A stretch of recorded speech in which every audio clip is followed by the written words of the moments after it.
میاں جاوید لطیف اس وقت news conference کر رہے ہیں، آپ کو براہ راست لے چلتے ہیں۔ بناتا تھا، اس حکومتوں کی کمزوریاں بتاتی تھیں، ان کی باتیں بتاتی تھیں اور میں بیانیاں بناتا تھا۔ اس عمران خان نے کہا کہ جناب میری حکومت تو چلاتی رہی ایجنسیاں، میری حکومت تو کے ممبران تعداد پوری کرنے کے لیے ایجنسیاں کام کرتی تھیں۔ پھر آپ یہ دیکھیں کہ اس شخص نے جب یہ بات کہی کہ جناب پنڈی میں ابھی 2 دن پہلے کہ اسلام آباد پولیس نے تشدد شہباز گل پر اگر ہوا ہے تو نہیں کیا،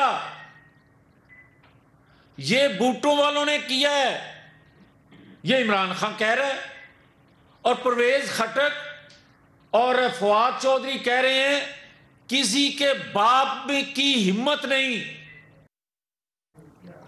اس کی پوسٹنگ ٹرانسفر، اس پر نوٹس ہو سکتا ہے، تو کوئی مجھے یہ تو بتائے کہ 25 جولائی کو جو مقدمات بنے وہ ایک رات میں نہیں 1 گھنٹے میں ختم کس طرح ہو سکتے ہیں، اور وہ بھی بلوائی جنہوں نے ریاستی اداروں کے لوگوں پر حملہ کیا ہو۔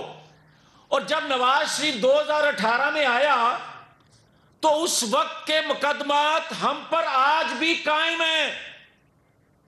5 سال گزرنے کے باوجود دنوں میں کیا ریاستی اداروں کے لوگوں پر حملہ کرنے کے لیے اکساتے لوگوں کو نہیں رہے؟ کیا پولیس وین سے لوگوں کو چھڑوایا نہیں جاتا رہا؟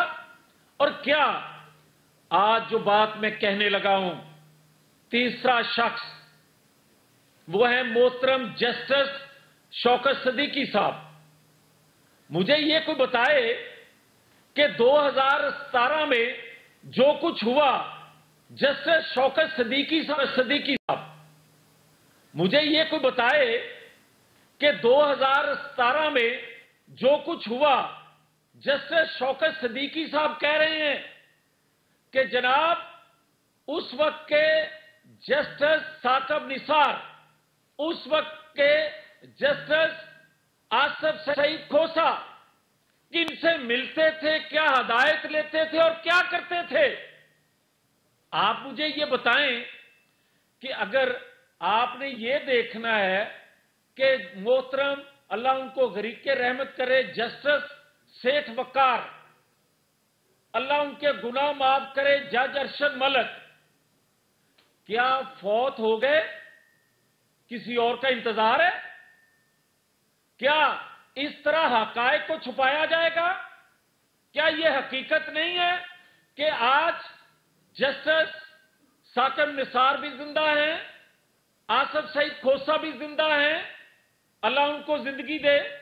اور کیا جسٹس شوکت صدیقی بھی جو بات کہہ رہے ہیں ان کو اللہ زندگی دے، حوصلہ دے، ہمت دے، ان کی حفاظت کرے، وہ بھی زندہ ہیں؟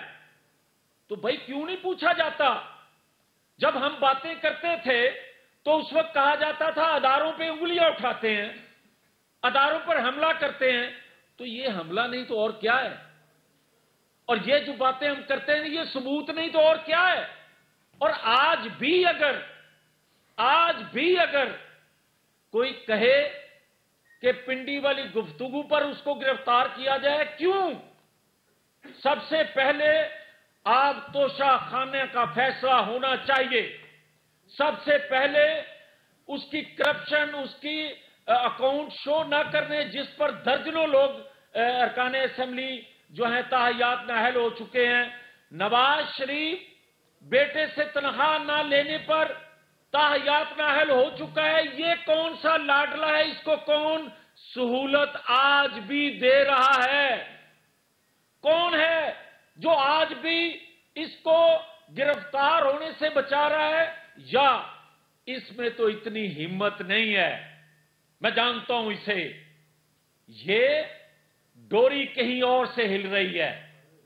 آج بھی اکا دکا کوئی شخص ایسا ہے جو اس کی ڈوری آگے پیچھے کر رہا ہے۔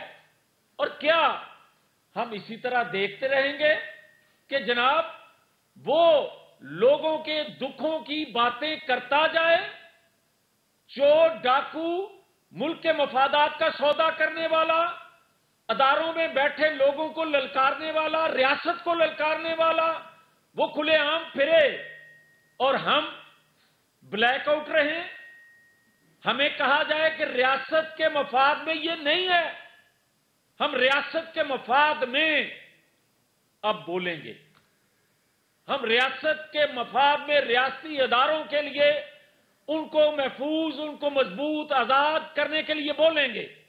اور میں یہ کہتا ہوں کہ اگر کوئی یہ کہتا ہے کہ جناب ہمیں تو لڑایا جا رہا ہے ایک سازش کے تحت تحریک انصاف کو ادارے سے، او بھائی، ادارے اور سیاسی جماعتوں کے درمیان ایک میر جعفر صادق کا رول تم نے ادا کیا، اور میر جعفر صادق کا رول تم نے ادا کر کے نوکری لی، اور نوکری کے بعد تم نے جو ایک عدم استحکام سیاسی قیادت کا پیدا کیا پاکستان میں، اس کی وجہ سے معیشت کا یہ حال ہوا اور اس کی وجہ سے سیاسی توازن بگڑا۔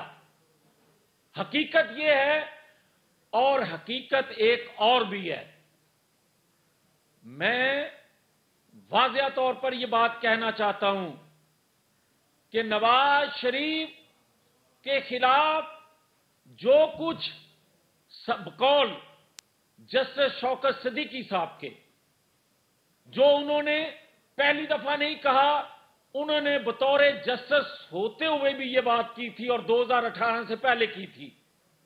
اگر انہوں نے بات کی اور جاوید ہاشمی نے اس سے پہلے بات کی تھی یہی، اگر نواز شریف کے ساتھ ہونے والی ناانصافیوں کا مداوا نہ کیا گیا، آج بھی رکاوٹیں کھڑی کی گئیں، اور آج بھی اس عمران خان کو کٹہرے میں لانے کے لیے یا آنے سے روکنے کے لیے رکاوٹیں کھڑی کی گئی، تو قوم برداشت نہیں کرے گی۔ ہم بتا رہے ہیں کہ نواز شریف آ رہا ہے، بتا رہے ہیں کہ ہم نتائج سے بے پرواہ ہو کے آئیں گے، ہم بتا رہے ہیں کہ ہمارے ساتھ جو کچھ ہوا ہے وہ عمران خان کے بقول سنو، ہم بتا رہے ہیں ہماری جماعت کو جس